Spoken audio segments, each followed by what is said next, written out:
Halo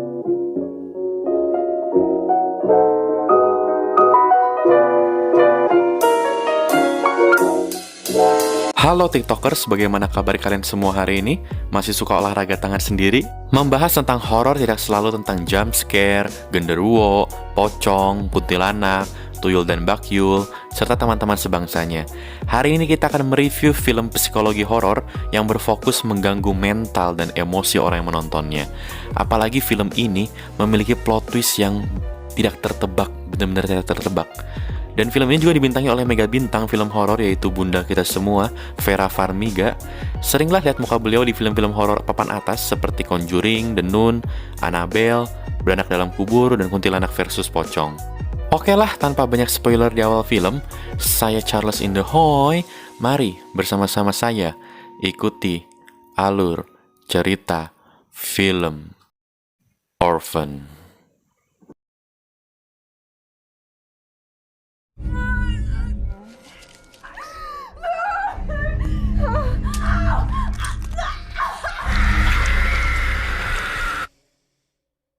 Kisah dimulai di mana seorang ibu-ibu bernama Kate sedang melakukan konseling dengan seorang psikolog mengenai trauma pasca kejadian di mana beliau mengalami keguguran. Karena tekanan setelah kejadian pahit tersebut, beliau harus mengkonsumsi obat pereda stres dan kecemasan.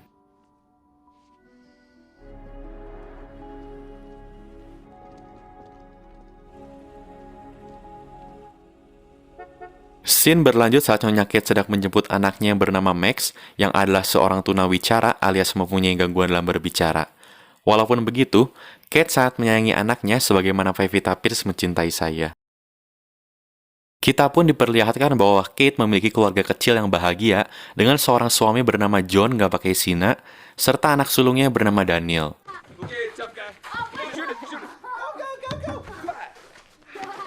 Seperti malam-malam biasa, Max meminta ibunya untuk mendongeng sebelum dia tidur. Ternyata, selain tunawicara, Max juga memiliki gangguan pendengaran di mana ia harus selalu memakai alat bantu untuk mendengar.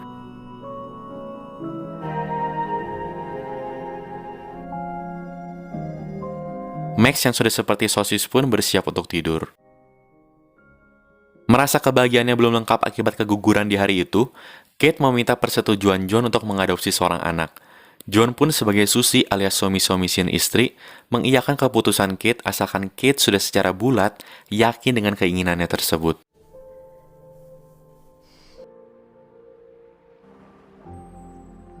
Scene berpindah di mana John dan Kate sudah sampai di sebuah panti asuhan.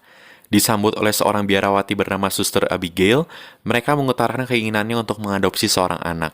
John dan Kate pun dipersilahkan untuk melihat aktivitas anak-anak di dalam panti asuhan tersebut.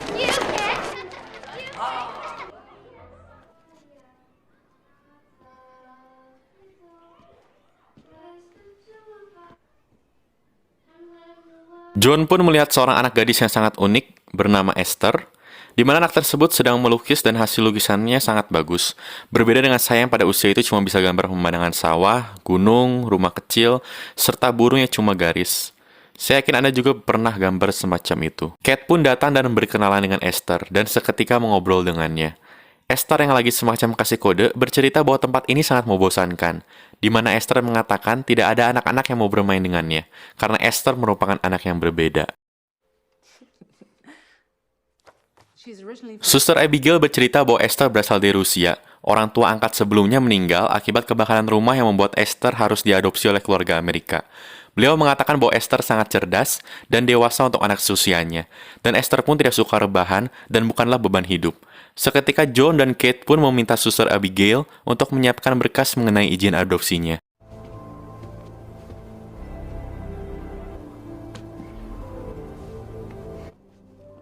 Di mobil dalam suasana yang masih awkward, Kate sedang mengajari bahasa isyarat kepada Esther. Karena Esther segera akan bertemu dengan Max, anaknya yang seorang tunarungu dan tunawicara, beserta Daniel, anak sulungnya. Sesampainya di depan rumah, Max yang mungil terlihat sangat girang mengetahui dirinya mempunyai seorang kakak perempuan yang sangat cantik. Esther pun berkenalan dengan ibu John, beserta Daniel yang terlihat tidak niat. Esther pun mengelilingi rumah barunya dan terlihat sangat senang. Saya pun turut senang, asalkan Esther senang, asalkan keluarga tersebut juga senang.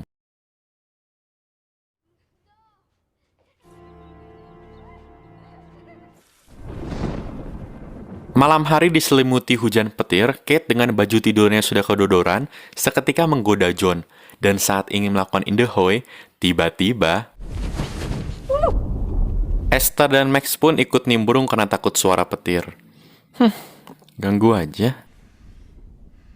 Scene berlanjut di mana keluarga ini akan beraktivitas seperti biasanya, dan tentunya hari itu hari di mana Esther pertama kali masuk sekolah. Tetapi Kate sedikit terkejut melihat busana Esther yang lebih seperti mau pergi ke acara kondangan dibanding sekolah. Kate pun menyuruh Esther untuk memakai busana yang lebih sederhana. Tetapi Esther mengatakan, menjadi berbeda itu tidak masalah, Bunda. Sesampainya di sekolah saat Esther sedang perkenalan dengan teman-teman barunya, terlihat mereka seperti mengejek Esther. Dan seketika raut muka Esther berbeda. Sore harinya, Daniel yang sedang bermain tembak-tembakan tidak sengaja menembak seekor burung yang membuat burung itu sekarat. Dan tiba-tiba, Esther datang dan mengatakan bahwa burung itu lebih baik mati dibanding sekarat. Esther pun langsung menumbuk burung itu sampai mati, dan dari sini bisa kita lihat jiwa psikopat dari Esther mulai muncul. Malam harinya saat Kate sedang memasukkan baju tidur Esther, Kate menemukan sebuah buku di mana di dalamnya ada sebuah potongan foto om-om. Takut ketahuan, Kate pun segera memasukkannya kembali.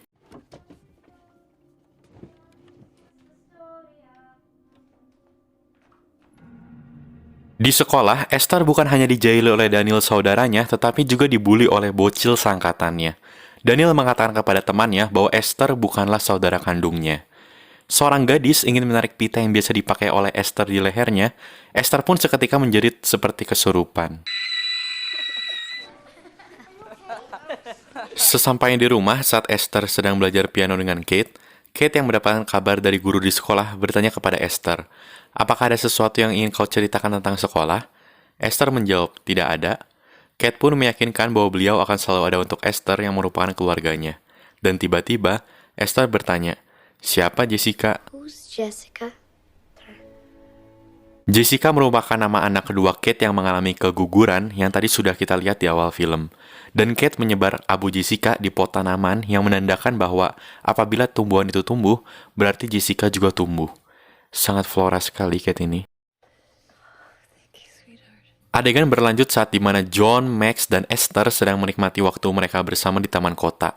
Saat sedang bermain, Esther melihat bocil yang suka membulinya di sekolah datang ke taman itu juga. Seketika Esther teringat akan kekesalannya atas perlakuan bocil tersebut. Dan tiba-tiba,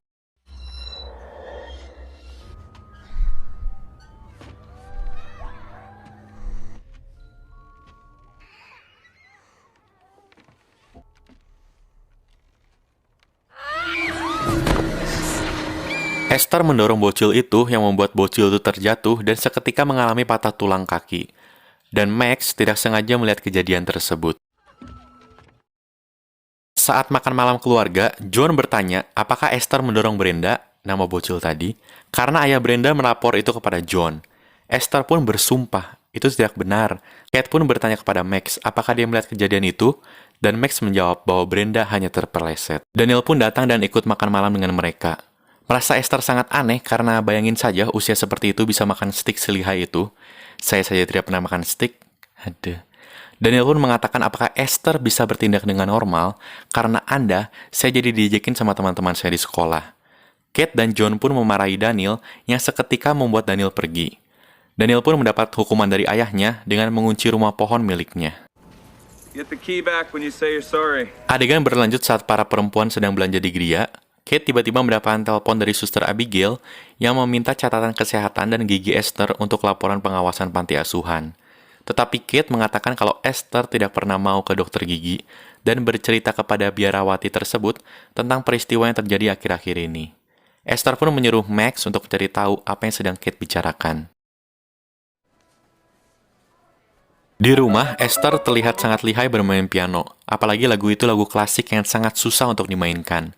Kate yang merasa insecure bertanya, bukankah kau tidak bisa bermain piano? Esther menjawab, aku bisa. Aku hanya menerima tawaranmu untuk mengajariku. Pasti berat bukan sebagai pecinta musik, memiliki anak yang tunarungu dan anak lainnya tidak memiliki ketertarikan pada musik. Seketika itu, Esther pergi. Anjir, bocil savage. Kate yang merasa aneh bercerita kepada John karena Esther selalu terlihat baik terhadap John, tetapi selalu berbanding terbalik saat di depan Kate. Kate berasumsi bahwa memang benar Esther lah yang mendorong Brenda saat di taman kota tempo hari. Tetapi John menyuruh Kate untuk mempercayai Esther dan jangan membual dengan omong kosongnya. Kate yang seketika emosi langsung membahas kesalahan John di masa lalu yang pernah selingkuh. Mereka berdua pun terlibat percekcokan. Esther yang mendengar perkelahian tersebut malah terlihat senang. Scene berlanjut di mana Suster Abigail sedang berbincang-bincang dengan John dan Kate. Beliau mengatakan ada yang aneh dengan Esther, di mana ada masalah dan kecelakaan, di situ selalu ada Esther. Beliau pun bercerita bahwa dulu di sekolah lama Esther, terdapat bocah laki-laki yang tertusuk rahangnya dengan gunting. Esther pun berada di sana. Dan terakhir, kebakaran rumah keluarga Esther itu adalah kebakaran disengaja, tetapi tidak pernah ditemukan pelakunya. Esther pun diam-diam menguping pembicaraan itu dan meminta Max untuk membantunya.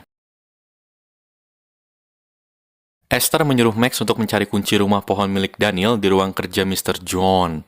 Esther pun mengambil sebuah palu dan memasukkannya ke dalam tas sekolahnya.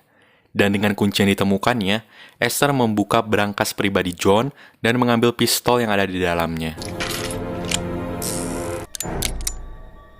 Do you want to play? Maybe later. Adegan berlanjut saat Esther dan Max sedang berlari dan menunggu lewatnya mobil Suster Abigail. Esther seketika mendorong Max yang membuat mobil Suster Abigail seketika oleng.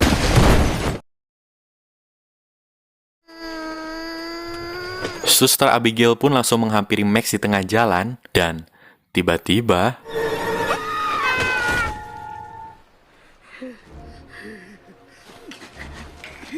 Suster Abigail yang ternyata belum tewas seketika ditumbuk oleh Esther sampai benar-benar tak bernyawa. Dan Max menyaksikan hal itu tepat di depan mata kepalanya sendiri. Esther pun menyembunyikan bukti seperti palu dan baju Suster Abigail secara terlatih dan terstruktur di rumah pohon milik Daniel. To tell on me. I love you.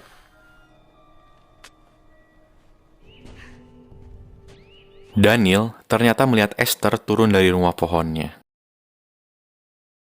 Merasa hal itu menjadi ancaman, Esther seketika bertanya kepada Daniel dengan sebuah kater prakarya. Apa yang lu lihat tadi? Dan apa lu ada kasih tahu orang lain? Daniel bersumpah bahwa dia hanya melihat Esther turun dan tidak memberitahu siapapun. Daniel pun seketika mengompol. Adegan berpindah di mana Esther selesai melakukan konseling dengan seorang psikolog sekedar untuk ngobrol-ngobrol. Dan saat berbincang dengan John dan Kate, psikolog itu malah menyimpulkan bahwa hubungan Kate dan Esther itu kurang bagus, diakibatkan karena Kate yang kurang membuka diri dan mungkin trauma akan kejadian masa lalu. Kate pun tidak menerima kesimpulan tersebut. Gila anjir, bahkan seorang psikolog pun bisa dikelabui oleh Esther. Memang sih saya pernah baca kalau psikopat itu sangat cerdas dan mempunyai kemampuan bicara yang sangat hebat.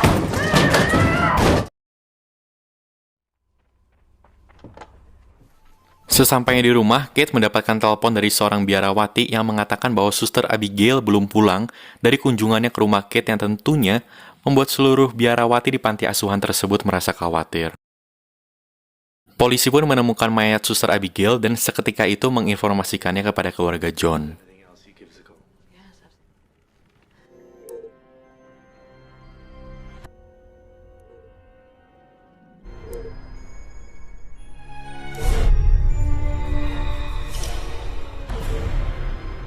Setelahnya, Kate pun langsung mencari artikel mengenai gangguan kepribadian dan psikopat, lalu menunjukkannya kepada John. Kate menunjukkan kepada John bahwa psikopat itu sangat pintar untuk memanipulasi sesuatu. John yang terlihat seperti, anjir lah apaan lagi sih ini? Langsung menenggur Kate untuk percaya saja kepada psikolognya. Dan lagi-lagi, Esther selalu ada di sana.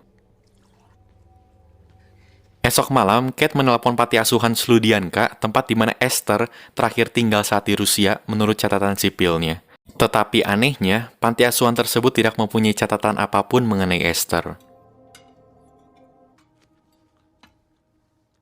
Di rumah saat hanya ada John dan Esther yang sedang melukis, Esther mengatakan kalau Kate tidak pernah menyukainya, bahkan mengatakan memang susah untuk mencintai anak adopsi layaknya anak kandung. John pun seketika meyakinkan hal itu tidak benar dan lebih baik Esther memberikan hadiah untuk ibunya sebagai tanda bakti cintanya. Kate yang sedang jalan-jalan bersama Max dan Daniel bertanya kepada mereka, bagaimana hubungan mereka dengan Esther? Apakah Esther baik? Apakah dia pernah melakukan hal yang tidak pantas? Tetapi mereka menjawab, Semua baik-baik saja.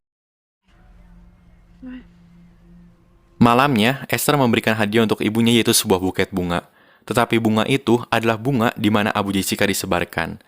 Kate langsung memegang tangan Esther dan menangis. John yang berada di sana segera melerainya dan mengatakan itu salahnya karena menyarankan Esther untuk memberikan hadiah kepada Kate. Kate pun yang sudah sangat terpukul langsung pergi ke rumah bunganya dan melihat tumbuhan simbolis anaknya Jessica sudah gundul dan botak. Sebagai psikopat sejati, Esther menaruh tangannya di semacam alat perekat, saya nggak tahu ini namanya apa, yang membuat tulang tangannya langsung seketika patah. Daddy! Daddy! Memanggil ayahnya dengan teriakan anak manja, Esther memberitahu kepada ayahnya bahwa tangannya sangat sakit. Oh my god. John pun menyuruh Kate untuk tidur di bawah karena beliau ingin menjaga Esther. Sumpah si John ini loh bikin gemes, koplok. Jane pun yang sudah kesal langsung membeli arak oplosan di warung Pok Marni untuk meminumnya sendirian di rumah.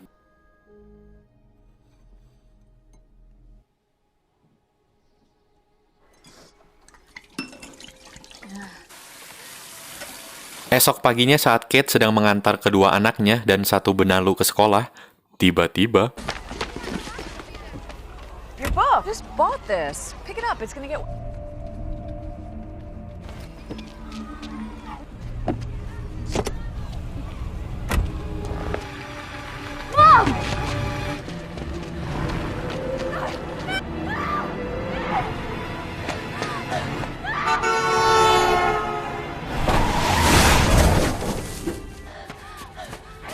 Untungnya Max selamat dan tidak ada luka apapun. Malamnya Kate dan John melakukan konseling bersama psikolognya. Setelah kejadian tadi pagi, Kate benar-benar ingin Esther untuk pergi dari rumahnya. Dia merasa Esther adalah ancaman bagi anak-anaknya. Tetapi seketika, John mengeluarkan botol wine yang ditemukan oleh Esther. John menyalahkan Kate, mungkin dia teledor akibat minum-minum semalaman, dan menyuruh Kate untuk melakukan rehabilitasi segera. But you have to believe me, and you have to trust me on this. Esther pun mengancam akan menembak Kate apabila Max mengadu. Malamnya Daniel pergi ke kamar Max dan memintanya untuk melapor ke orang tuanya. Tetapi Max mengatakan kalau orang tuanya tidak akan bisa membantu mereka. Max pun memberikan gambar-gambarnya kepada Daniel, yaitu hal-hal yang telah Esther lakukan. Max mengatakan kalau Esther menyimpan bukti pembunuhan di rumah pohon. Daniel pun berencana untuk mengambil bukti tersebut. Dan lagi-lagi, Esther selalu ada di sana. Paginya Kate langsung menuju kamar Esther di mana dia mencari buku yang disimpan Esther. Dan saat ditemukan, terlihat banyak sekali foto om-om di dalamnya dan menemukan sebuah nama tempat di buku tersebut. Daniel yang bergegas mencari bukti pembunuhan di rumah pohonnya dan dia menemukan kalau gemboknya sudah dibuka. Dia pun bergegas mencari bukti dan tiba-tiba Esther pun mengeluarkan semua bukti pembunuhannya dan segera membakarnya, yang membuat bukan hanya bukti tetapi seluruh rumah pohon dilahap oleh api dan mengunci Daniel di dalamnya.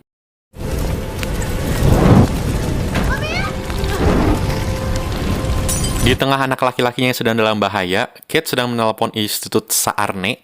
Ternyata tempat itu bukanlah tempat panti asuhan, tetapi rumah sakit jiwa. Seketika dia menelpon panti asuhan di mana ia mengadopsi Esther dan meminta untuk menyelidiki tempat tersebut. Daniel yang masih berusaha menyelamatkan hidupnya seketika terpeleset dari atap rumah pohonnya dan bergantung pada kayu penyangga. Dan sialnya, dia harus terjatuh yang membuat dirinya tak sadarkan diri. Esther pun segera ingin membunuhnya, tetapi untungnya diselamatkan oleh Max.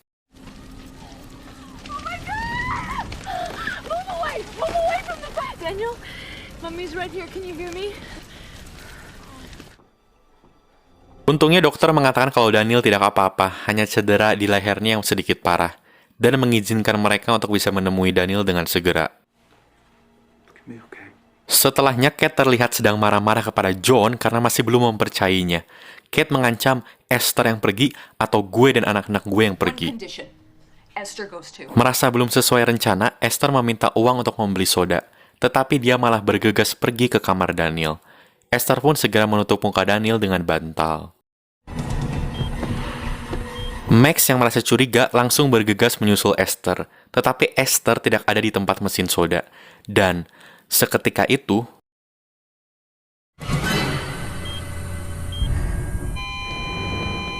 Code 99. Mom, take back. Daniel! Clear the hall. Clear the hall. Kate langsung mencari Esther dan langsung menggaploknya. Lebok sih mana anjing. Kate pun langsung dibius seketika.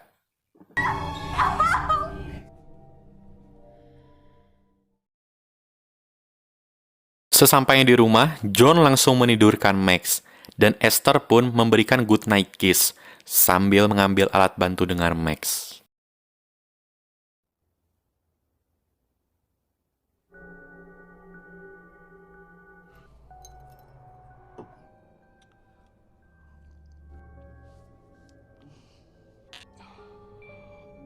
Esther terlihat mengambil baju pesta Kate untuk segera dipakainya, dan mendatangi John yang sudah sangat mabok, dan mencoba untuk menggoda om-om mabok tersebut.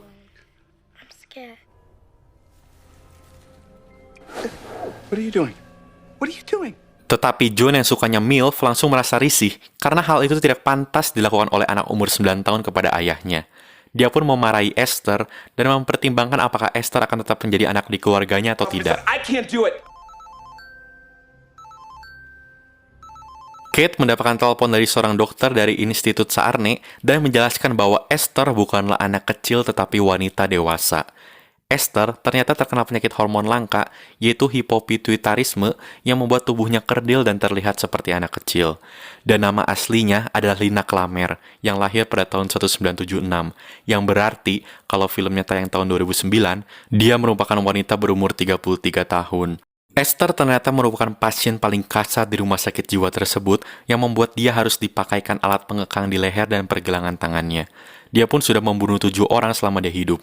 Dia selalu berpura-pura menjadi anak kecil selama hidupnya dengan tujuan untuk menggoda kepala keluarga, tetapi saat tujuannya tidak tercapai, dia akan membunuh seluruh anggota keluarganya. Terakhir, dia membakar seluruh rumah keluarga yang mengadopsinya dan hilang tanpa jejak.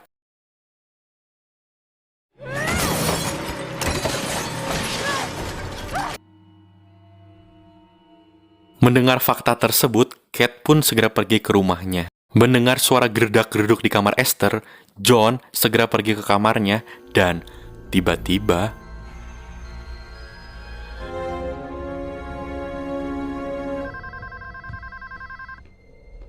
rumah mati lampu dan sesaat itu juga Esther langsung menusuk John hingga tewas dengan pisau dapur.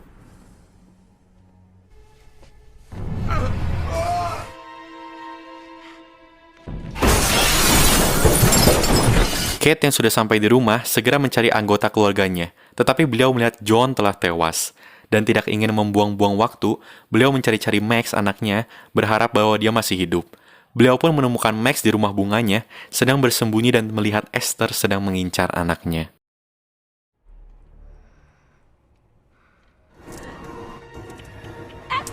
Dengan cinta seorang ibu, Kate lompat dengan gaya Rey Mysterio dari atap rumah bunganya.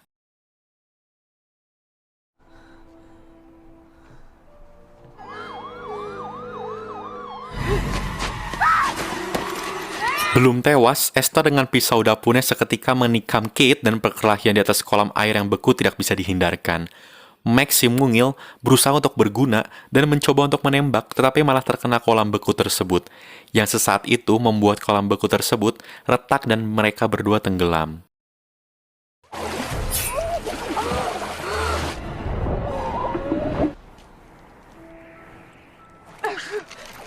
Go back. Don't let me die, Mommy. Fucking mommy! Berisikan unek-unek, kekesalan, kebencian selama ini, Kate dengan tendangan si Madun menendang muka si kampret sampai dia tewas tenggelam makan si lebok. Kate dan Max pun ditemukan oleh para polisi dan mereka pun selamat. Film pun selesai.